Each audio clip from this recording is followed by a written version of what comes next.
দীর্ঘ ৩৬ বছর পর নারী নেতৃত্বের পর বাংলাদেশে এই প্রথম পুরুষ প্রধানমন্ত্রী হতে যাচ্ছেন আমাদের সকলের শ্রদ্ধাভাজন প্রিয় তারেক রহমান। দীর্ঘ ১৭ বছর পর আমরা এই বিএনপি সরকার পেতে যাচ্ছি এবং আপনারা জানেন যে সারা দেশে ত্রয়োদশ জাতীয় সংসদ নির্বাচন হয়েছে। আমরা সবাই ভোট দিয়েছি। সেই ভোটের নির্বাচিত সরকার, এই সরকারের কাছে বাংলাদেশের মানুষের অনেক প্রত্যাশা। কারণ ২৪-এর পরে অন্তর্বর্তীকালীন সরকার এখন পর্যন্ত বিরাজমান ছিল, যাদের কাছ থেকে বাংলাদেশের মানুষের কোনো আশা প্রত্যাশা পূরণ হয়নি। অন্তর্বর্তীকালীন সরকার যখন গঠন হয়, মাননীয় প্রধান উপদেষ্টা ডক্টর ইউনূস, নোবেল বিজয়ী একজন মানুষ, তিনি যখন এই অন্তর্বর্তীকালীন সরকারের দায়িত্ব নেয়, তখন আমরা ভেবেছিলাম যে সফলতার দ্বার উন্মুক্ত হয়েছে, বাংলাদেশের ভাগ্যাকাশে বিশাল এক চন্দ্র উদিত হয়েছে। কিন্তু আমরা আসলে বুঝতে পারিনি যে এটা আমাদের জন্য অমাবস্যার চাঁদ, এটা আমাদের জীবনে অন্ধকার নামিয়ে আসবে। আমাদের বাংলাদেশের মানুষের, বিশেষ করে সরকারি চাকরিজীবীদের কোনো আশা ভরসার বা আশা প্রত্যাশা পূরণ হয়নি এই অন্তর্বর্তীকালীন সরকারের দ্বারা। তাই আমরা বাংলাদেশের এখন যে নির্বাচিত সরকার, জাতীয়তাবাদী দল বিএনপি, জনাব তারেক রহমানের কাছে বাংলাদেশের সরকারি চাকরিজীবীদের অনেক প্রত্যাশা। আপনারা যারা লাইভে আছেন, এই মুহূর্তে যারা যুক্ত হয়েছেন, সবাইকে অনুরোধ করব, সবাই লাইভটা শেয়ার করে দিন। আপনারা এখন অনেকেই মনে করছেন যে এখন আর প্রচার প্রচারণা করে লাভ কি। সারা বাংলাদেশের মধ্যে একটা জিনিস আপনারা সবাই খেয়াল করবেন, যে সারা বাংলাদেশের সরকারি চাকরিজীবীদের মধ্যে যত নেতা আছে, যত সিনিয়র আছে, যত শীর্ষস্থানীয় নেতা আছে, সবাই ঘুমাচ্ছে। একমাত্র আমি আপনাদের মালেক ভাই ঘুমাই না, যিনি আপনাদের জন্য এখনো কথা বলে যাচ্ছি। তাই আপনারা যদি থেমে থাকেন, প্রচার প্রচারণা যদি বন্ধ করে দেন, মনে করেন যে না এখন আর প্রচার করে লাভ কি, তাহলে আপনারা ভুল করবেন। আমি আপনাদেরকে ততক্ষণ পর্যন্ত প্রচার প্রচারণায় অ্যাক্টিভ থাকার জন্য অনুরোধ করব, যতক্ষণ পর্যন্ত আমাদের পে স্কেল সম্পূর্ণরূপে বাস্তবায়িত না হয়। একটা কথা লিখে আজকে পোস্ট দিয়েছি, কাঁচায় না নোয়ালে বাস, পাকিলে করে ঠাস ঠাস। ব্যর্থতার কাতারে গিয়ে আর পথ হারাবে না বাংলাদেশ। ইতিমধ্যে আপনারা বুঝে গেছেন যে ব্যর্থ নেতা, শিরদাঁড়াহীন নেতা বা মেরুদণ্ডবিহীন নেতার নেতৃত্বে আন্দোলন সফল হবে না। তাই আমরা এই পে স্কেল পেতে গেলে, এখন যেহেতু নতুন সরকার গঠিত হচ্ছে, নতুন সরকার ক্ষমতা নেবেন, ক্ষমতা নেয়ার পর তারা তাদের যে আভ্যন্তরীণ কাজকর্ম, দাপ্তরিক যে কাজগুলি, মন্ত্রিপরিষদ গঠন, সংসদ চালু করা, বিভিন্ন বিষয় নিয়ে তারা ব্যস্ত থাকবেন। অন্তত ২-৩ মাস সংসদ শুরু হওয়ার আগ পর্যন্ত কোনো কর্মসূচি ঘোষণা করা যাবে না, এটা আপনারা ভালো করেই জানেন। এই সময়ে আমাদের সাংগঠনিক কাজকর্মগুলিকে শক্তিশালী করতে হবে। সাংগঠনিকভাবে যদি আমরা আগাতে না পারি, তাহলে কোনো কর্মসূচি দিয়ে সফল হবে না। আজকে যদি আমরা একটা কর্মসূচি ঘোষণা করি, ১ জন পালন করবে, ১০ জন পালন করবে না। আর যদি সাংগঠনিকভাবে আমরা সারা দেশ থেকে তারুণ্যের জোয়ার জাগাতে পারি, যারা তরুণ নেতৃত্ব, নির্ভয়, অকুতভয়, যারা ফ্যাসিস্ট না, যারা কোনো কিছু তোয়াক্কা করে না, সেই সমস্ত মানুষরা আমাদের এই সাংগঠনিকভাবে নেতৃত্বে এগিয়ে আসতে হবে সারা বাংলাদেশ থেকে। সেজন্য আপনারা জানেন যে আমরা তারুণ্যের জোয়ার নিয়ে বাংলাদেশ সরকারি কর্মকর্তা কর্মচারী কল্যাণ সমিতির একটা কমিটির আত্মপ্রকাশ করেছি। আমি সেই কমিটির আহ্বায়ক এবং মহাসচিব হিসেবে আছেন গভর্নমেন্ট এমপ্লয় আপডেট নিউজের অ্যাডমিন আশিকুল ইসলাম আশিক।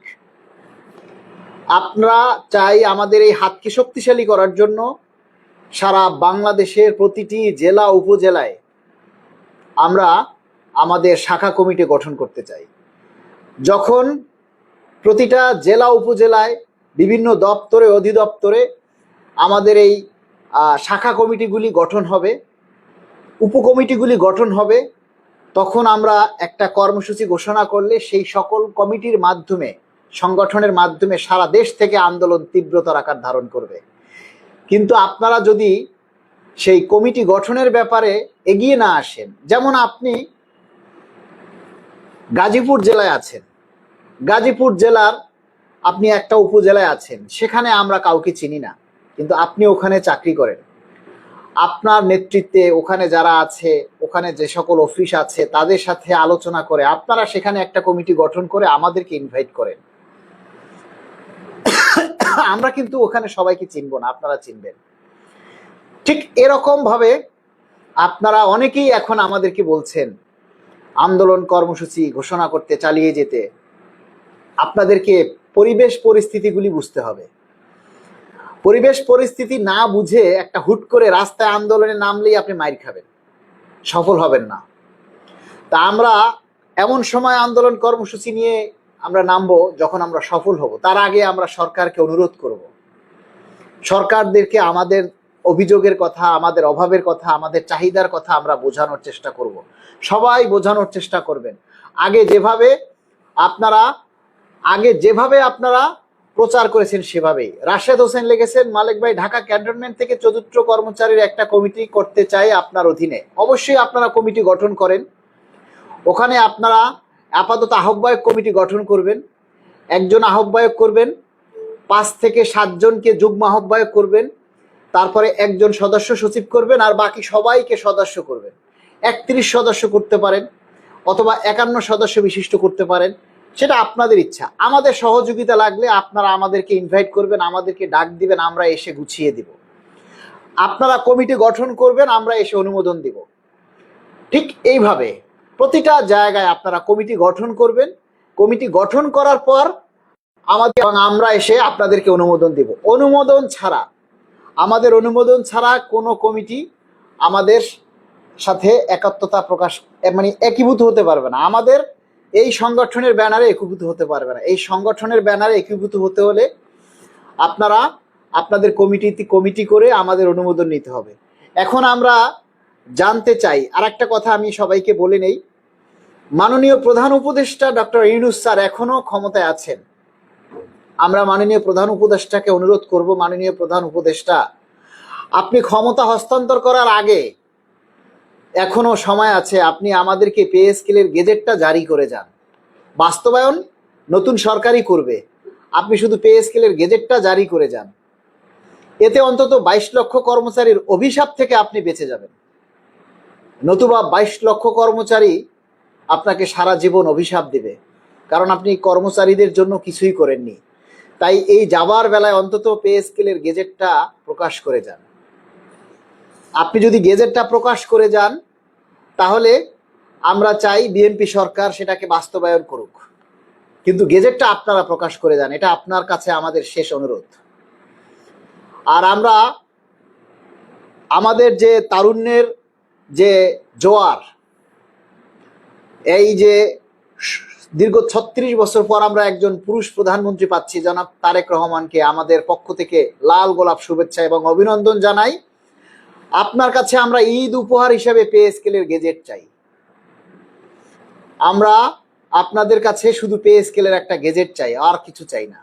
অপরাজিতা লিখেছেন, সত্যি খুব সুন্দর কথা বলেছেন ভাই, অনেক ধন্যবাদ অপরাজিতাকে। অপরাজিতা কোথায় কর্মরত আছেন একটু জানাবেন।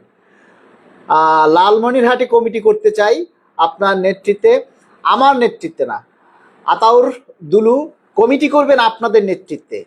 আমরা অনুমোদন দেব, কেন্দ্রীয় কমিটির সাথে অনুমোদন দিয়ে আপনাদেরকে আমরা আমাদের সাথে একত্রিত করে নিব। তখন আপনারা আমাদের সাথে একসাথে কর্মসূচি পালন করবেন। যে কোনো, আরে শুধু পে স্কেলই কর্মচারীদের দাবি না, সরকারি কর্মকর্তা কর্মচারীদের জন্য শুধু পে স্কেলই দাবি না, আমাদের এই সংগঠনের মাধ্যমে আমরা সারা বাংলাদেশের সকল সরকারি কর্মচারীদের দাবি দেওয়া বাস্তবায়নে আমরা কাজ করব। আমরা প্রত্যেকটা কর্মচারীর বিপদ আপদ এগিয়ে আসব, সকলের সাথে আমরা কাঁধে কাঁধ মিলিয়ে আমরা কাজ করতে চাই।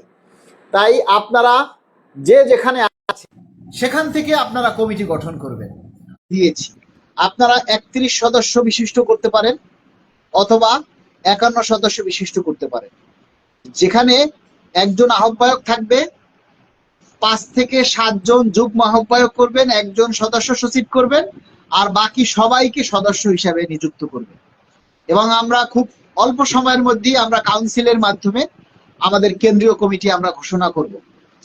আজকে আমি বাংলাদেশ সরকারি কর্মকর্তা কর্মচারী কল্যাণ সমিতির যে